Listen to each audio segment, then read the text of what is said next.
Neste vídeo, vamos entender como obter uma fn equivalente a uma fn lambda.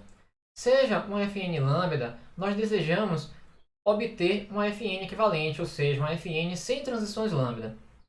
Então, esse autômato equivalente é o autômato M', onde o conjunto de estados e o alfabeto sigma é idêntico, assim como o conjunto de estados finais.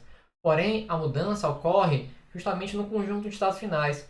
Vamos pensar, se nós temos uma fn lambda e sabemos que a partir do estado inicial, automaticamente nós podemos fazer transições lambdas sem consumir um símbolo da palavra de entrada, basicamente o estado inicial equivalente é o conjunto formado por todos aqueles estados que a partir dos estados iniciais eu consigo chegar apenas por meio de transições lambda, e que isso, como nós já vimos, é equivalente a aplicar a função fecho lambda no conjunto de estados iniciais.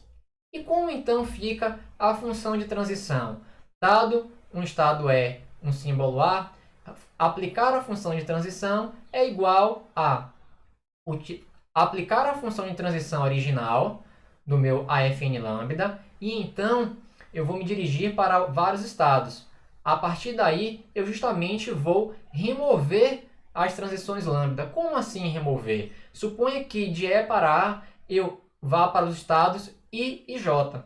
Então, veja, nesses estados I e J, depois que eu alcanço eles, eu posso me mover por meio de transições lambda. Então, eu vou aplicar a função fecho lambda justamente nesse subconjunto. Então, com esse funcionamento simples, nós removemos as transições lambda. Vamos ver exemplo. Então, aqui nós temos um AFN lambda. Então, observe que o nosso estado inicial é o estado 1, mas se nós aplicarmos o fecho lambda no estado 1, teremos o estado 1 e o estado 2. Então, no nosso AFN equivalente, nós teremos dois estados iniciais, 1 e 2. E então, vamos trabalhar nas transições.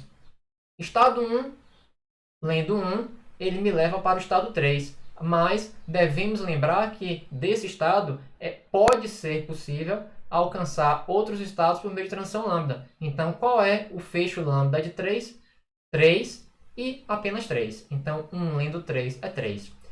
Vamos continuar. 3 lendo 1 vai levar para 3'. E qual é o fecho lambda de 3'? 3'. 3' lendo 1 vai para 3. Qual é o fecho lambda de 3? 3. Vamos dar prosseguimento. 2 lendo 0 leva para 2'. Qual é o fecho lambda de 2'? 2'. Então, temos apenas 2 lendo 0, 2'. E 2' lendo 0 leva para 2. Qual é o fecho lambda de 2? 2. Então, aqui temos o AFN equivalente. Vamos trabalhar no exemplo que nós vimos anteriormente, que é esse autômato. Então, vou criar uma nova página para ficar melhor. Então, aqui nós temos uma outra forma de escrever o autômato visto aqui. Então, nós temos o estado inicial que eu chamei de A. Aqui, lambda, ele me leva para esse estado que eu vou chamar de B. Ele é um estado final. Se eu leio 0, eu venho para o estado C. Se eu leio 0, eu venho para o estado C. B. E aqui eu tenho lambda, que se eu tiver... Aqui eu tenho o estado D. Aqui eu leio 1. Vou para o estado E, que ele é um estado final. Aqui eu leio 1. Aqui eu leio 1 voltando. E aqui tem o estado F, que não é final. Então, vamos praticar. Então, o nosso autômato equivalente é o estado inicial. Então, o estado inicial, o conjunto de estados iniciais, vai ser a aplicação do fecho lambda, justamente, de todos esses estados. Então, aqui, qual é o fecho lambda? O fecho lambda de A vai ser igual, por definição, a B e D. Então, nós teremos o estado A, o estado B e o estado D como iniciais. Então, aqui são os nossos estados iniciais. Então vamos lá. Vamos começar com A lendo 0. Então isso é vazio. Então não haverá transição para A lendo 0. E para A lendo B também será vazio. Então vamos fazer para o estado B. B lendo 0, L lendo 0 leva para C. E qual é o fecho lambda de C? É igual ao próprio C. Então B lendo 0 leva para C. E B lendo 1 leva para vazio. Então não há transição. C lendo 0 leva para B. Qual é o fecho lambda de B? O próprio B. C lendo 1, vazio. Então não há transição. D agora. D de dado. D lendo 1 é E. Qual é o fecho lambda de E? O próprio E. Então D lendo 1 vai para o estado E. D lendo 0 não tem transição. Então vazio. E lendo 1 vai para F. Qual é o fecho lambda de F? O próprio F. E lendo 0 não tem transição, então não vai aparecer. F lendo 1 vai para E. Qual é o fecho lambda de E? O próprio E. F lendo 0 não tem transição, então é vazio. Então com isso, nós agora precisamos definir os estados finais. Vamos ver nossa definição. Então o estado final continua idêntico. Então, nesse autômato, quais são os estados finais? B e E. Então aqui nós temos o B e o E. Então com isso, nós obtivemos esse autômato equivalente a esse autômato com lambda, transições lambda. Bem, então com isso, vamos ver um outro exemplo. Aqui nós temos aquele AFN lambda para a concatenação. Então vamos começar com o nosso procedimento. Sabemos que o conjunto de estados iniciais basta aplicarmos a função fecho lambda no estado inicial, que é P0. Então, qual o fecho lambda de P0? Por definição, ele mesmo. E podemos chegar, a partir de transições lambda de P0, em P1. Então, teremos o fecho lambda de P0 é igual ao subconjunto P0, P1. Então, P0 é inicial, P1 também é inicial. Então, vamos lá. P0 lendo 0 vai para I0. Qual é o fecho lambda de I0? I0. Então, aqui nós temos essa transição. P0 lendo 1. Então, P0 lendo 1 é igual a P0. Mas qual é o fecho lambda de P0? Já calculamos. P0, P1. Então, esse estado, a transição de delta P0 lendo 1, vai levar para P0 e levar para P1. Vamos dar prosseguimento. I0. I0 lendo 0 vai levar para P0.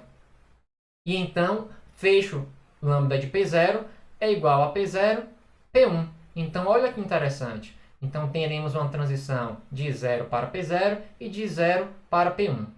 E I0 lendo 1 é igual a I0, fecho lambda de 0 e 0. Vamos dar prosseguimento aqui, então. Basicamente, como aqui não há transições lambda, não vai ter alteração, pois sabemos que a função fecho lambda ela tem o objetivo de encontrar estados alcançáveis apenas por meio de transições lambda.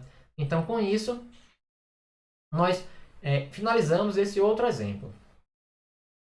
Bem, finalizando essa parte, há uma relação que ficou subliminar, mas que agora vai se tornar evidente, explícita, que é a relação entre os autômatos. Nós começamos com um autômato mais simples, entre aspas, digamos assim, que é o autômato finito determinístico, e que nós vimos que ele é um caso particular de um AFN.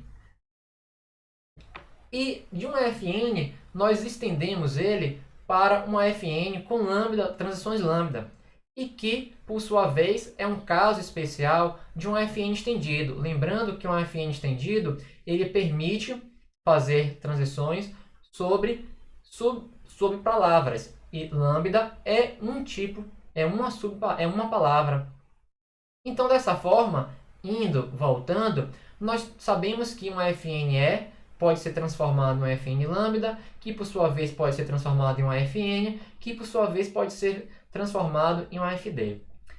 Então, o que nós podemos concluir é que esses 4 formalismos, eles são equivalentes. Isso quer dizer que se uma linguagem ela pode ser reconhecida, por exemplo, por meio de uma FNE, ela vai poder ser reconhecida por meio de uma FD. Em outras palavras, isso quer dizer que o não determinismo, o fato de ter uma transição lambda, o fato de ter uma transição estendida, não vai aumentar o poder computacional do AFD. Em outras palavras, isso vai dizer que o conjunto de linguagens que podem ser reconhecidas por um AFD é igual ao conjunto de todos os outros, pois o AFN, a AFN lambda, a FNE, pois no fundo todos esses 4 são equivalentes. E no próximo módulo nós vamos conhecer um tipo de autômato denominado autômato de pilha, que justamente ele aumenta o poder computacional do autômato finito determinístico.